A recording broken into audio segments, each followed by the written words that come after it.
The winning streak comes to an end, but a familiar name is set to rejoin the team on Wednesday. This is Locked On Cardinals.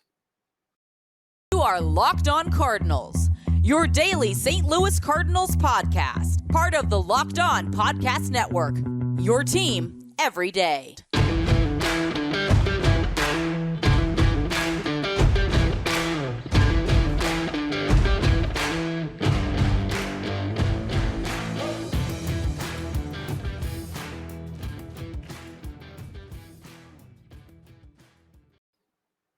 Hey there, Cardinals fans. I'm JD Haffern, and I'm a national radio sports anchor, born and raised in the Lou, and a lifetime Cardinals fan, and I'm your host for Locked On Cardinals, part of the Locked On Podcast Network, your team every day. You can follow me on Twitter at JD Sports Radio and the podcast at LO_Cardinals. Want to thank those of you who make Locked On Cardinals your first listen every day. We're free and available wherever you get your podcasts. You can find us on places like iTunes, Spotify, Google Podcast, also on YouTube. Make sure you like, subscribe, and comment. That way you're interacting with us. And, when the new episodes are posted by hitting that notification button. So go ahead, do that, because this is a show that is serving Cardinal Nation and giving the best fans in baseball all of the info about the Birds on the bat. Tuesday night at Busch Stadium, the Cardinals had a chance to take the series against the first place Milwaukee Brewers. Everybody was pretty darn excited coming into this game. They were riding high after demolishing their division rivals 18-1 on Monday night, and were all geared up to face left-handed pitcher Wade Miley, whom many of the guys who were in the lineup on Tuesday have had some success against. It was a different lineup, to say the least. Ollie made a few modifications, if you will. He had it was a configuration, honestly, that I never thought I'd see. You had Brendan Donovan in left field, Lars Newbar in center, and then your Gold Glove infielder Tommy Edman playing right field. I actually had to check the notes and make sure that it wasn't a typo when I first saw it. I was like, wait, hold on a second. That's the way he wanted to do it.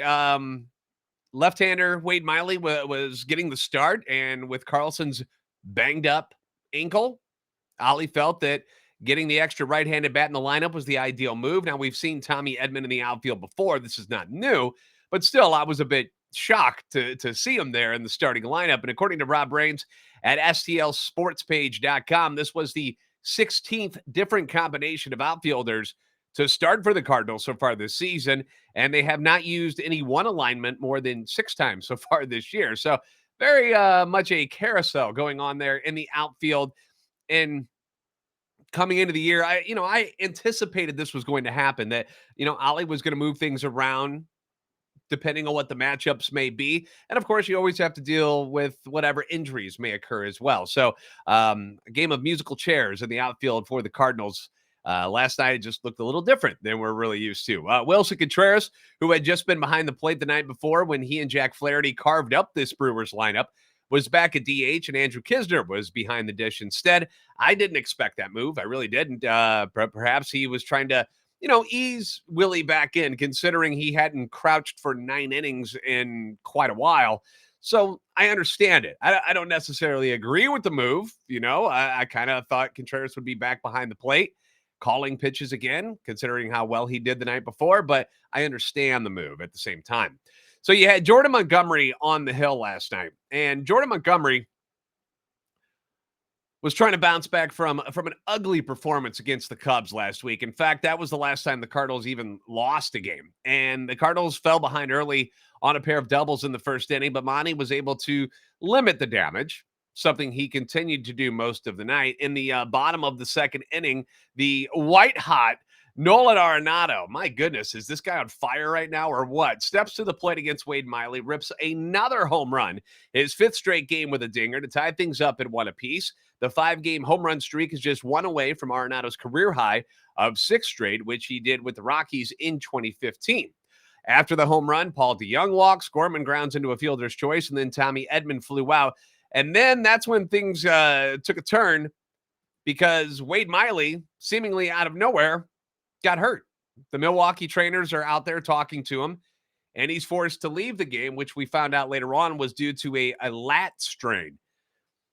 Now, yes, this is unfortunate for the Brewers. I'm not here wishing injury on anybody, on any team, no matter how much we don't like them.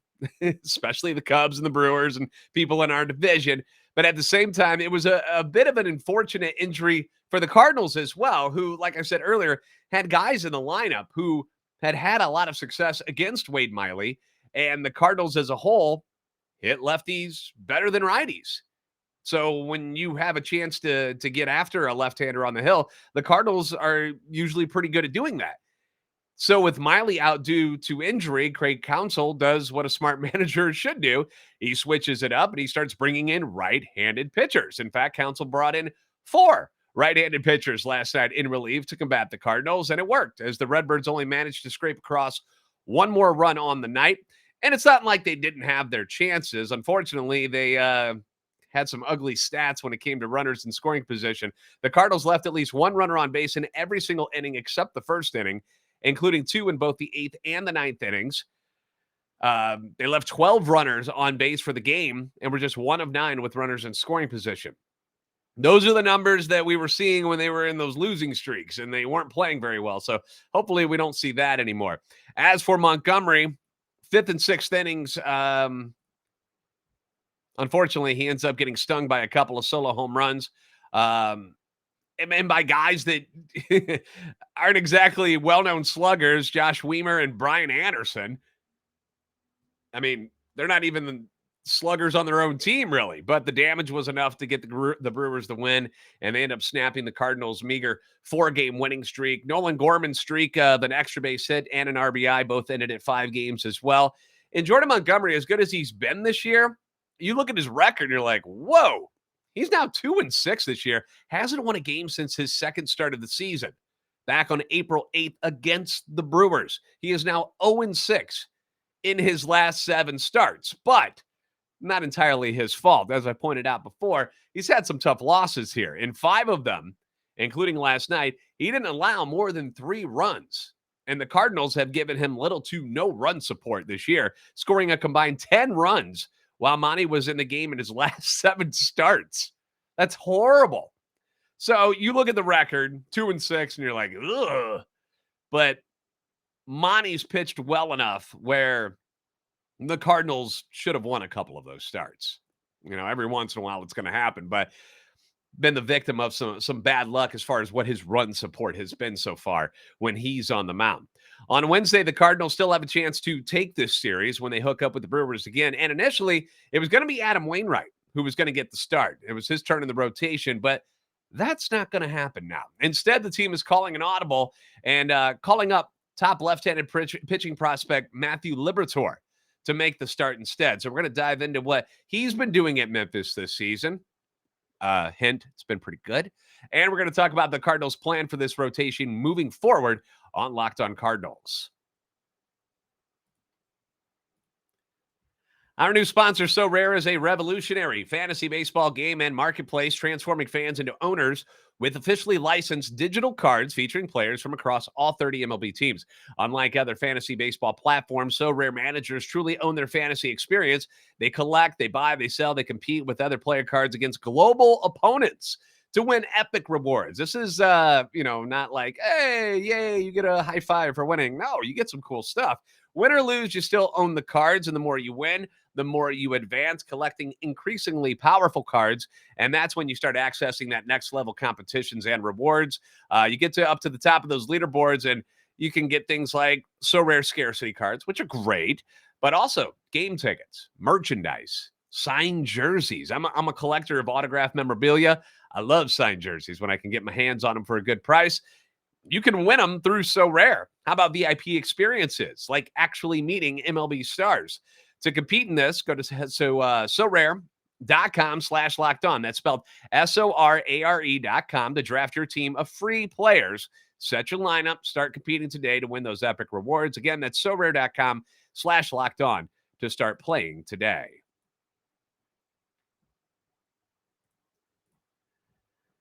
The Cardinals face the Brewers in the rubber match of their series tonight. You can catch every pitch of the Cardinals' hometown broadcast with SiriusXM on the SXM app. Just search Cardinals.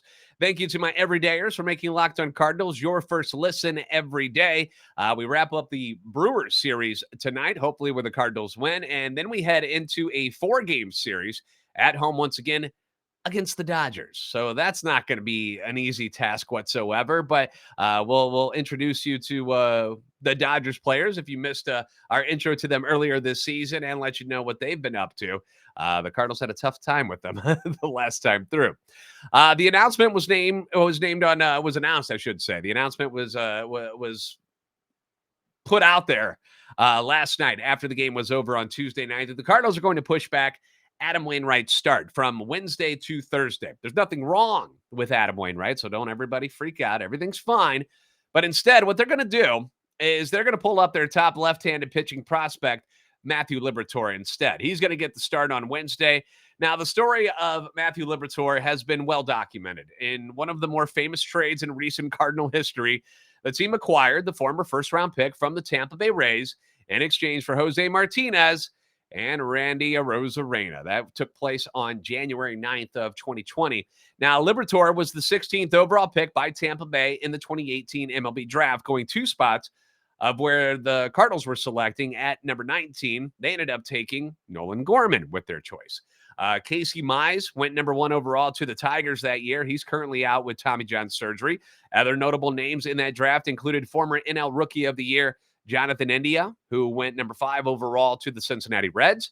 Arizona Cardinals quarterback Kyler Murray, who was the number 8 overall pick to the Oakland A's. Talk about wasting a pick right there. He is not playing baseball. And number 8 overall for a guy who you knew was going to play football.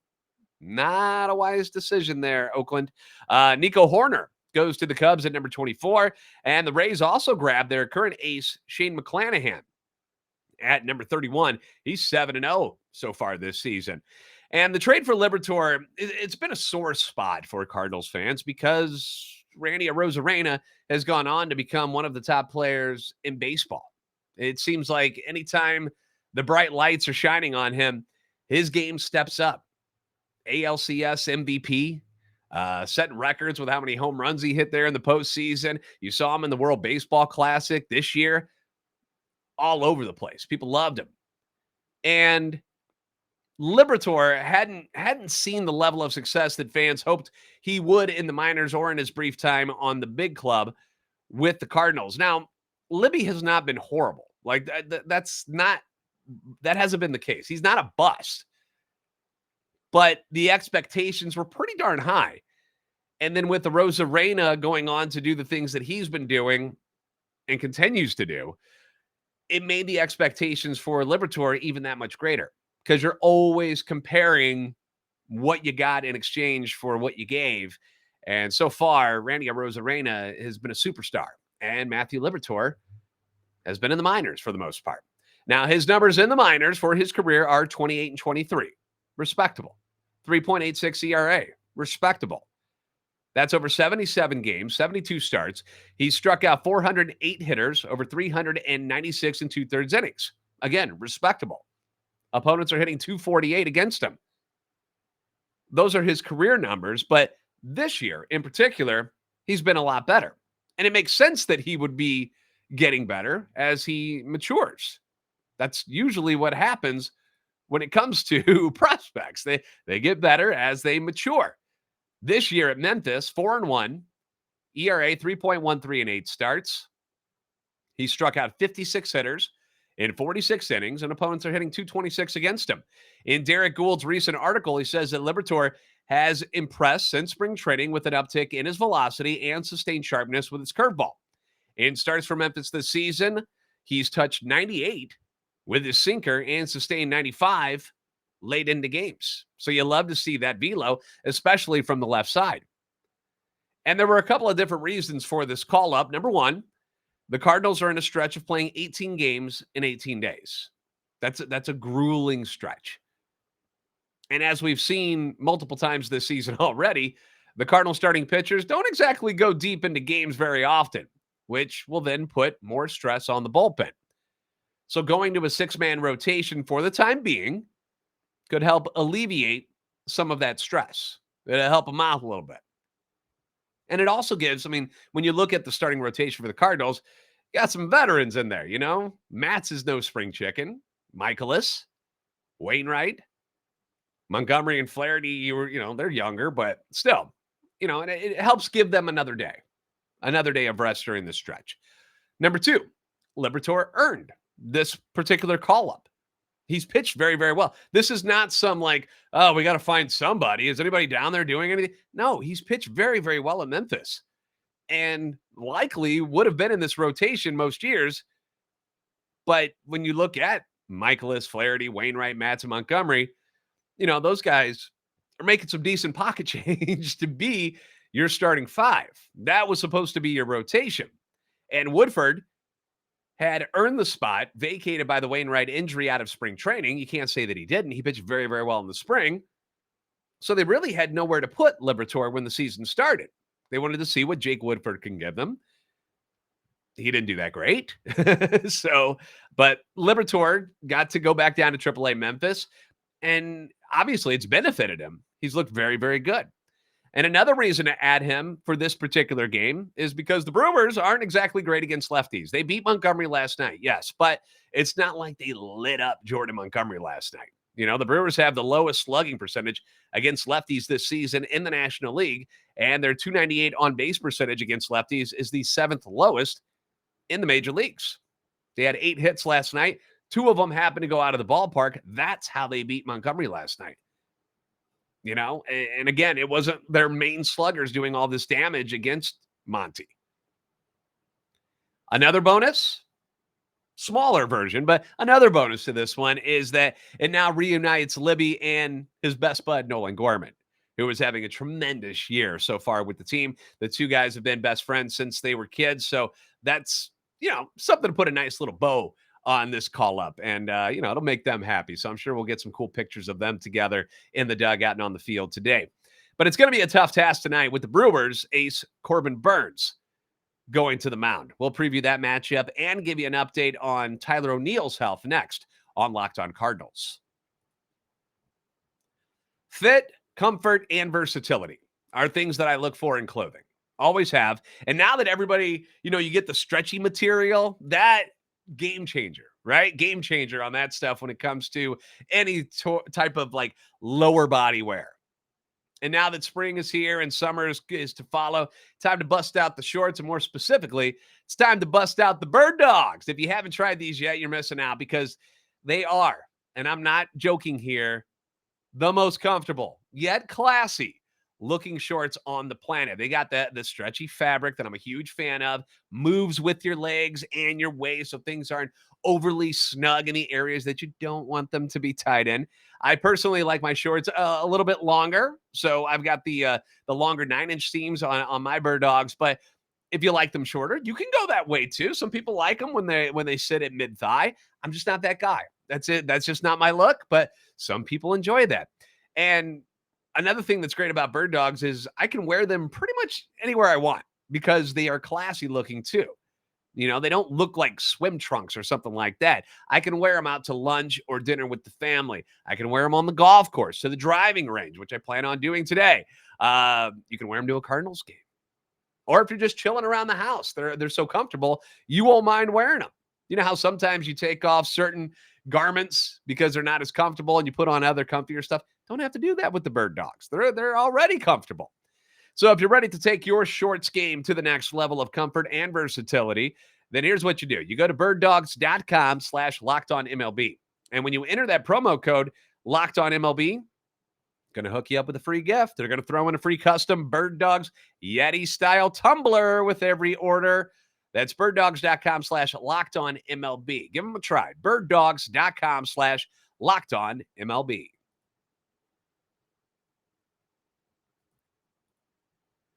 The Cardinals will send former first-round pick Matthew Liberatore to the mound tonight against the Brewers, and you can catch every pitch of the Cardinals' hometown broadcast with SiriusXM on the SXM app. Just search Cardinals.